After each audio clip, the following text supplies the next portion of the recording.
Hi friends! Today I'm going to be talking about the books that I read this past month, and yeah, these aren't going to be in any particular order, and yeah, let's get started. So the first book I read was The 7.5 Deaths of Evelyn Hardcastle by Stuart Turton. I don't have a physical copy, but I'll put something right there. And I honestly really love this book. I gave it 4.5 stars, I believe. Yeah, 4.5 stars, and it was a ride, to say the least. So what The 7.5 Deaths of Evelyn Hardcastle is about is this man, he wakes up in a body, and he's going to be waking up in a different body for 8 consecutive days, and he has to solve a murder that happens. Otherwise, he's going to have to start the cycle all over again. He's going to lose all his memories indefinitely until he solves this murder. And it was a ride, and I really enjoyed it, and there was a lot of twists and turns, and I didn't expect the ending, and it was just so awesome. I listened to it as an audiobook, but I ordered myself a copy to actually read a physical copy because I want to reread it just now, knowing everything that happens, to find all the clues that I missed, and it was cool. If you're like mysteries with a twist, I feel like you'll enjoy it too. The next book I read, I did not enjoy, and that is Maze Runner and Scorch Trials by James Dashner. So The Maze Runner I gave 3 stars, and Scorch Trials I gave 2 stars. And The Maze Runner, if you have seen the movie, honestly the book is exactly like the movie. I mean, I'm sure there's little things that are pretty different, but like it's little things as far as adaptations go between books to movies. This was pretty well done, I like to say. And Maze Runner, I'm not going to talk about it. I'm going to talk about Scorch Trial because I feel like everyone knows Maze Runner, but my issue was with Scorch Trial. And in Scorch Trials, literally nothing happened. Nothing. I just wasted my time reading that book. And I honestly hate Thomas now, the main character. And he's just super annoying. And at the end of every single chapter, he basically either falls asleep, he gets knocked out or something. Like, does the author know you can end chapters without, having someone fall asleep? There's other ways, and that's my tea on that. And honestly, he was just so obsessed with Tess, and it was just like, dude, you're literally trying to survive right now. Like, can you think of something else other than yourself and how amazing and how you're the chosen one and how you're whatever, and about Tess, who you're obsessed with? And then the author threw in some other girl, and there was just a random love triangle that like didn't make any sense, and I honestly don't even remember her name, and I honestly don't care. I wasted my time, and honestly I'm probably just gonna finish the series just so I can finish it, because just to have that satisfaction of having a series out of my mind. And maybe if I was younger and I read it when I was in middle school or in high school and I really enjoyed the dystopian thing, I don't anymore, like not as much, because it's so overdone, and this wasn't well done compared to a lot of the other dystopian novels that I have read in series, and I just did not like it or enjoyed it. And yeah, that's it. The next book I read is completely different from everything else I read this month. But I read Reading People, so I read a book about reading people. Anywho, lame joke.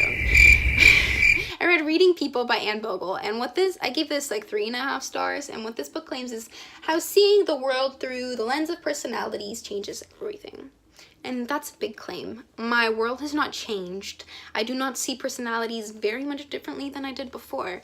And so what this book is, it's not necessarily talking about different personalities. It does, but it more so provides resources to the different types of personality type indicators. So like the Myers-Briggs type indicator, and like love languages and other tests you can take, and how she relates those to her life and how you can relate it to yours, even if you're not really in like a relationship, just any person and relationship you come across in your life.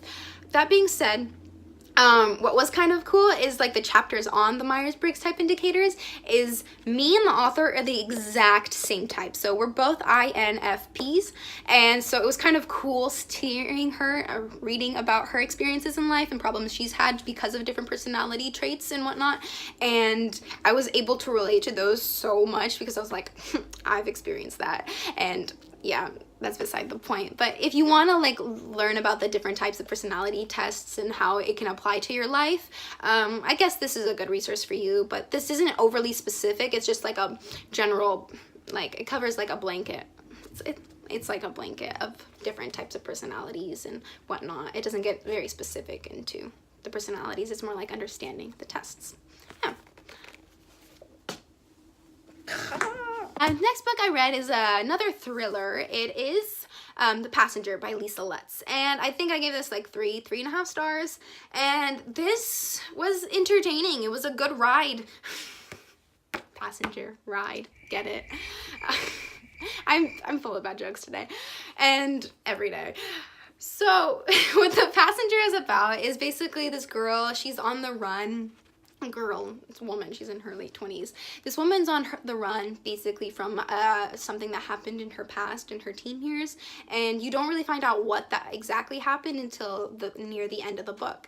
And so she's just on the run, and my issue, or you might like this, might not, but my issue with this book was, I actually enjoyed it. It's not my issue, but the problem with this book is like it felt like the author was just trying to throw in so many like things that happen, like usually like when thrillers, like think something happens and then you're like down and you're anticipating something else, and then something happens and then you're anticipating something else, right? But this is just like thing after thing after thing after thing happens. Like, dang, can this girl catch a break? Like, this is a series of unfortunate events, you know? And it was good. So it's like a super fast-paced thriller. It wasn't scary or anything, and it was just a lot happened, and just like the author tried to throw in it felt like the author tried to throw in so many twists and things that happened, and I was just like, dang, like, okay. And it was entertaining, it was enjoyable, yes, but it wasn't amazing or anything. It was fun. That's literally it. It was fun. And the next book I read, I did like, kind of, was Little... So the next book I read was Little Women by Louisa May Alcott. So I haven't seen any of the movies. I had no idea what Little Women was about, and that's growing up with immigrant parents for you. Basically missing out on a lot of American experiences. Anywho, so Little Women, honestly, there's no plot to this. Basically follows the life of 4 sisters and just follows them, and there's just like little lessons and morals along the way. And honestly, I did not care for Amy, the youngest sister. I thought she was too much. I hated her, and I was really upset when she got together with who she got together with in the end. I was super mad about that. Just saying. I don't know if you guys agree, but that was my opinion. I literally yelled. And Meg, I could not care for. I like just could not care less about what happened to her. And like, yeah. But that being said, I did give this 4 or 5 stars because it was so beautifully written. The author captures moments and characters and motivations so wonderfully. Like, you read it and you're just like, I'm there. I'm with these people. Like, it was like poetry, and there was poetry in the book, but it was just written like poetry, and it just flowed so nicely. But yeah, my issue with this book was that like it was kind of pushing too much of an agenda, like learn this lesson and then this lesson and then this lesson, and then did you learn your lesson? No, you didn't. So let's learn your lesson.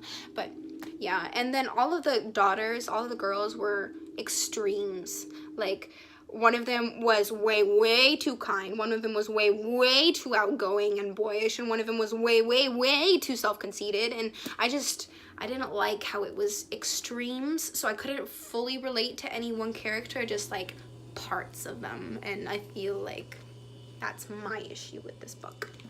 Next book I read, I'm not going to talk much about it. I already left a full review about this book and the series in general on my previous video, but that was War Storm by Victoria Aveyard, the last book in a series.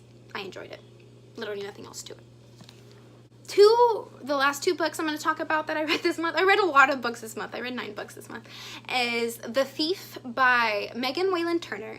And honestly, this book was fun. I gave it 3 stars. It's about a thief who gets recruited by noblemen to retrieve an artifact, and so it's just that adventure and what happens along the way.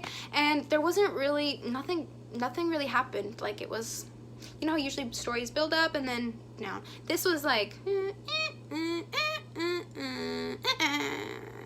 and yeah, it was just fun. I heard that the later books in the series are way better, and so I ordered like the next 2, I think, and so I'll be reading those just to try it out, because I did enjoy myself. It just wasn't anything profound. It was nothing special, and nothing happened. Literally nothing. And yeah, I didn't see the end coming though, I will give it that.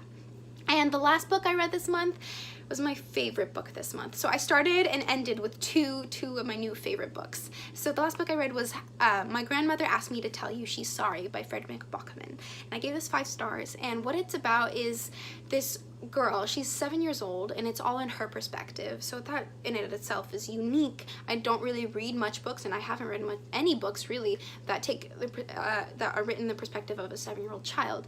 And so she has a great relationship with her grandma, but her grandma is ill, and so her grandma sends her on this treasure hunt or this errand to deliver a bunch of letters to people she's sorry. And so that's the girl's job. So she has to go deliver letters or find people and just people in her life and her grandma's life. And so along the way she learns a lot about her grandma and people that were in her grandma's life, and it was so cool. Just because it was written in the 7-year-old's perspective, it was so funny and charming, and like you related to the child, and it was just so heartwarming and heartbreaking at the same time, because remember there's sickness and stuff, and it was good. And what some people might have problem with this book is kind of repetitive in how the child spoke and things that happened, and just like lines individually within the book. But I kind of let that go, because it is written in the perspective of a 7-year-old. Like, the 7-year-old has very limited mind capacity to like extend into different ideas and reaches, so it's kind of repetitive in that sense. That, and a lot of people have issues with the fact that since it is written in the 7-year-old's perspective, she has this imaginary world inside her head that she had, like, from the stories her grandma used to tell, and so half of it is kind of her in this world and in this imaginary world that from the stories, and relating it to her everyday life. And so just that was kind of hard to transition from, but I enjoyed it. I thought it was beautiful. My heart is, I feel like everyone should read it. If it's one book you have to read in your life, as some people claim, like, it has to be that one. And yeah, I'm interested in reading more Frederick Bachman. It was my first time, and yeah. So those are the books I read this month. Let me know in the comments if you disagree or agree with any of my opinions. If you're gonna read any of these, if you have read anything this month, let me know what. And yeah, so I hope everyone has a good week. Bye.